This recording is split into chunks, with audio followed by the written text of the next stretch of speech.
Hier matin, je me suis entretenue avec Michel Coutu concernant la fermeture de la salle Jean Cossette et aussi l'arrêt de la programmation du mois de décembre de diffusion Mordicus à cause de la zone rouge.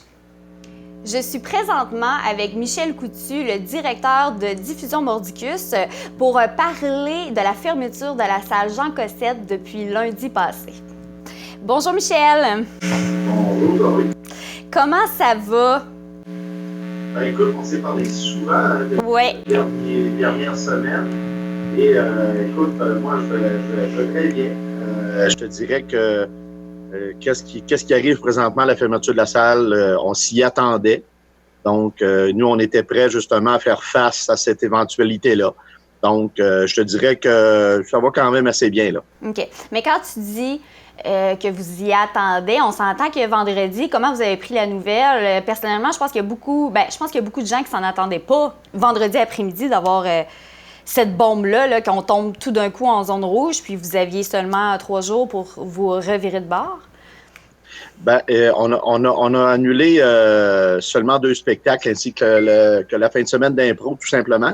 Okay. Et moi, je te dirais que depuis le mois de juin, lorsqu'on a fermé notre année financière, nous, on s'est mis en mode scénario. Donc, on a évalué 2 scénarios. Un scénario où on pouvait présenter en mode distanciation à nos spectateurs quelques spectacles dans une façon sécuritaire. Et on avait un deuxième scénario qui nous amenait vers une autre fermeture, comme on avait vécu de mars jusqu'à juin. Donc, ce deuxième scénario-là, on aurait espéré pas s'en servir, évidemment. Mm-hmm. Vendredi, jusqu'à la dernière minute, on espérait vraiment que ça n'arriverait pas pour la vallée de la Matapédia. Et lorsque, évidemment, la nouvelle est tombée, on n'a pas vraiment été surpris parce que, écoute, à un moment donné, il faut arrêter d'être surpris, là.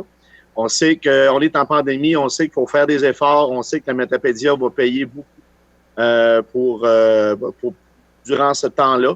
Ben, je me dis qu'on doit être solidaire et faire le maximum pour qu'on s'en sorte et que le printemps soit beau et qu'on ait des festivals l'été prochain, là.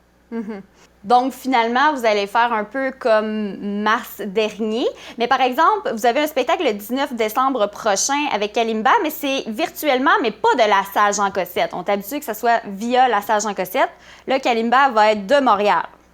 Oui, exactement. Ce qu'on a fait, c'est qu'on a annulé les 2 spectacles, évidemment, en présentiel. Il y en a un qui sera probablement repris à la semaine de relâche. Mais pour ce qui est de Kalimba, on a décidé de le faire en mode virtuel et Kalimba va le faire de son studio directement de Montréal. Ce n'est pas un spectacle qui va être préenregistré, ensuite diffusé. Ça va vraiment être live à 10 h le matin. Donc, ça va vraiment être le fun. Et en plus, c'est gratuit. Grâce à nos partenaires, on va pouvoir justement offrir ce spectacle-là. Donc, les gens vont pouvoir le visionner dans le confort de leur foyer, en toute sécurité avec les enfants et en famille, évidemment. C'est un spectacle familial en plus. Oui, exactement. OK. 19 décembre en plus, j'imagine que les enfants, les jeunes vont avoir fini l'école. Donc, ça va bien commencer les vacances. C'est une formule Kalimba, ça déménage du temps des fêtes en plus. C'est vraiment un spectacle de Noël. Donc, c'est un petit cadeau justement qu'on fait à nos gens, là. Pour la programmation 2021, qu'est-ce qui se passe? La programmation 2021 est toujours en vente. On espère évidemment que les spectacles reprendront le 21 janvier. Si ce n'est pas le cas, tous ceux et celles qui achètent des billets, ces billets-là seront valides pour les reports de spectacle ou seront entièrement remboursables. Et moi, je conseille aux gens, parce qu'il y a quand même, les ventes vont quand même très bien, là. Les gens, parce que on s'entend qu'on a beaucoup de très beaux noms pour cette programmation-là. Donc, et les gens, ce qu'ils peuvent faire aussi, là, c'est acheter des certificats cadeaux pour remettre aux gens, tout simplement. Les gens pourront acheter le spectacle qu'ils veulent. Et les certificats cadeaux, là, ça ne vient jamais à échéance. Donc, c'est bon pour 21, 22, 23, jusqu'à ce que la salle soit ouverte à vie, là. OK, c'est intéressant. Donc, soit que les gens ont le choix entre se faire rembourser ou attendre que l'artiste revienne. Oui. La plupart des gens gardent leur billet parce qu'il y a beaucoup de spectacles qui sont à leur dernière année de tournée. On comprend bien que lorsqu'ils vont revenir, les tournées se terminent. Donc, il y a beaucoup de gens qui gardent leur billet. On a eu très peu de remboursements. Ça, c'est vraiment fantastique, puisque les artistes désirent vraiment rencontrer leur public, là.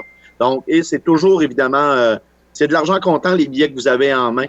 S'il arrive quoi que ce soit, soyez sans crainte. Tout le monde va être remboursé. Il n'y a aucun problème. Là. Oui, puis qu'un certificat cadeau, que le certificat cadeau dure plusieurs années, c'est vraiment intéressant aussi. Oui, parce exactement. qu'on espère que la pandémie ne durera pas 4 ans. Parfait. Bon, ben merci beaucoup, Michel Coutu, directeur de Diffusion Mordicus. On vous souhaite bonne chance pour la suite. Puis beau temps, je te souhaite un beau temps des fêtes, malgré tout. Oui, bien, merci beaucoup, Zoé et toute l'équipe de la TVC. Merci. Prenez le temps de vous reposer. Prenez le temps de penser à vous, justement. Oui. Parce que je pense que c'est le conseil qu'on se donne, là. Et 2021 va sûrement être meilleur pour tout le monde. Merci beaucoup encore. Bonne fin de journée. Merci, au revoir.